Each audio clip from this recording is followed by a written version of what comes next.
communes fassent la même chose. Alors j'aimerais en tant qu'élu vous informer à l'échelle départementale par rapport à ce qui se passe, notamment la sécheresse et le dérèglement climatique. Et moi, il y a des dates qui m'interpellent et des chiffres. Donc le premier, c'était en 2019, c'était très récent, il y a pratiquement 4 ans jour pour jour, c'était du côté de Valhergue, avec un record de température 46 degrés, occasionnant une mortalité importante, notamment dans nos garrigues, des chênes et kermesses, une espèce endémique. Et un petit peu plus tard, c'était en 2020, c'était le 19 septembre 2020, dans la haute vallée de l'Hérault, entre Ganges et Vallerogue, un cumul de pluie record, avec 300 mm en 3 heures, 900 mm en 10 heures, jamais enregistré. Et ensuite des périodes de sécheresse très longues. Les plus utiles, c'est-à-dire entre 20 et 40 mm, on n'en a pratiquement plus, donc c'est ce qui nous inquiète vraiment. Et depuis le début de l'année, dans le département, on est obligé d'acheminer de l'eau potable dans 4 communes qui sont en rupture totale. D'autres sont en rupture partielle, mais il va falloir les alimenter avant l'été, je pense, ou dans quelques jours. Il y en a 8, et il y en a 36 qui sont en vigilance. Donc c'est vraiment inquiétant. Et heureusement que dans l'Hérault, on a deux retenues d'eau assez importantes, notamment le lac de Vaillant, avec 4 millions de mètres cubes, et surtout le Salagou. Le Salagou avec ses 102 millions de mètres cubes d'eau pour écréter les crues, mais également pour alimenter le fleuve Hérault et le fleuve Lergue pour irriguer nos terres agricoles notamment. Donc je pense qu'il va falloir changer nos comportements très rapidement, à l'échelle des collectivités comme vous le faites, mais également à l'échelle des particuliers, parce qu'on consomme trop d'eau. Dans l'Hérault, c'est 200 litres d'eau par jour et par habitant. C'est trop, tout confondu. Imaginez. Alors, à l'échelle des collectivités, je sais qu'aussi on a quelques problèmes par rapport au réseau d'eau potable, mais au nord de l'étang d'Auto, nos réseaux sont en bon état. À l'échelle nationale, je crois qu'on est à 76%, à l'échelle départementale, 71%, mais on a beaucoup d'efforts à faire parce qu'il y a trop d'eau qui repart dans le milieu. Donc voilà, donc en tout cas, merci, et il va falloir que je vous quitte parce que j'ai le conseil municipal à 19h. Merci.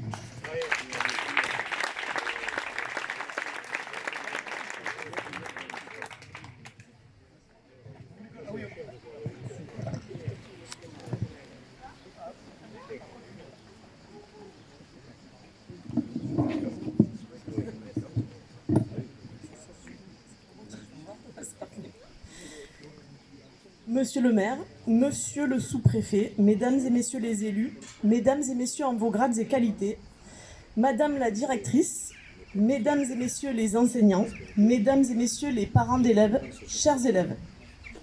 Le changement climatique, vous l'avez dit, a conduit à une augmentation de la fréquence des épisodes météorologiques extrêmes que sont les inondations et les sécheresses.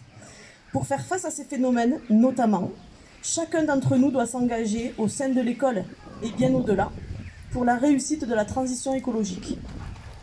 Les travaux de rénovation des cours d'école engagés par monsieur le maire, réfléchis avec l'ensemble des partenaires et également l'ensemble de l'équipe pédagogique et menés à bien par les différents acteurs, vont incontestablement améliorer le bien-être des élèves et des équipes pédagogiques. La cour de récréation, mes prédécesseurs en ont parlé tout à l'heure, est un lieu de vie important pour les élèves. C'est là où ils se retrouvent pour jouer et pour se détendre. Et si les enseignants hésitaient jusque-là à laisser sortir leurs élèves en récréation lorsque le bitume était couvert de flaques d'eau ou à contrario en cas de canicule, ce temps est à présent presque révolu. La végétalisation des cours d'école permet de mieux gérer les eaux pluviales, de produire de l'ombre et d'apporter de la fraîcheur.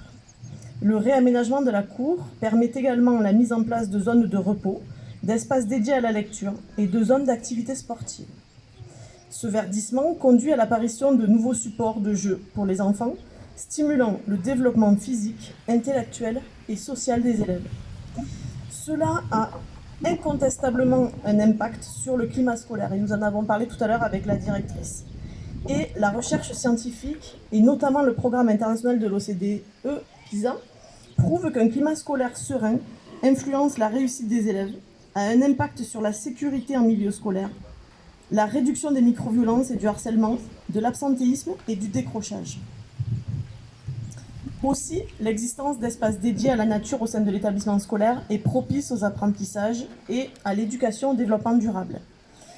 La désimperméabilisation des sols, l'apprentissage du cycle de l'eau, les insectes, l'étude des oiseaux, de la faune, les gestes éco-citoyens, le travail autour du jardinage, tels sont les thèmes qui ont déjà été étudiés par l'équipe pédagogique. Nous en avons discuté avec madame la directrice et je sais que ça a fait l'objet aussi d'échanges lors du conseil d'école, la labellisation E3D viendra prochainement concrétiser l'engagement collectif qui a été initié collectivement en le rendant lisible et visible, et témoignera de l'existence des projets pédagogiques affirmés, portés par l'équipe éducative et en lien avec les différents partenaires. Pour les actions menées et celles que vous projetez, je tiens à adresser mes sincères remerciements et toutes mes félicitations aux élèves, à leurs enseignants, à la collectivité, à l'ensemble des partenaires dont le CPIE et cette Aglopole Méditerranée qui s'engagent pour un avenir meilleur et plus durable pour tous. Merci.